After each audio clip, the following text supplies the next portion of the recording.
Cette vidéo est consacrée à la configuration spatiale des molécules avec double ou triple liaison. Donc ici, comme d'habitude, on commence par faire la représentation de Lewis de la molécule. Donc ici, j'ai fait la molécule de CO2.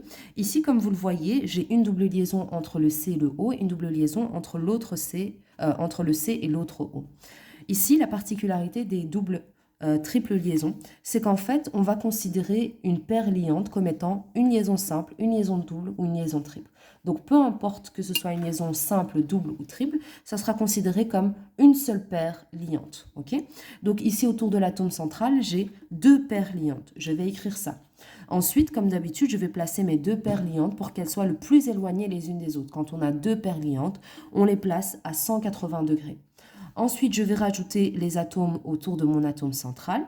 Et enfin, ici, je vais rajouter mes doublés non liants autour des autres atomes que l'atome central. Okay. Vous pouvez soit mettre les doublés non liants autour des atomes périphériques, soit ne pas les mettre. C'est comme vous le voulez. Et donc, vous voyez ici que la configuration, comme elle est droite, c'est une configuration linéaire. J'ai fait de même ici pour la molécule de HCN. J'ai fait ma représentation de Lewis.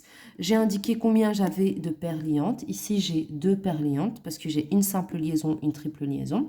Ensuite, j'ai placé mes paires liantes de manière à ce qu'elles soient le plus éloignées les unes des autres.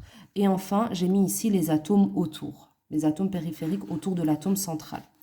J'ai fini enfin par mettre ici le doublet non liant autour de l'azote.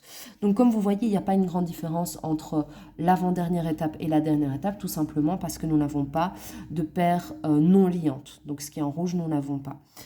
Donc, comme vous le voyez ici, ça nécessite de bien maîtriser la représentation de Lewis. Donc, soit vous pouvez faire la représentation de Lewis au brouillon, soit le faire juste à côté. Mais ça nécessite de vraiment bien connaître la représentation de Lewis pour pouvoir faire la configuration spatiale.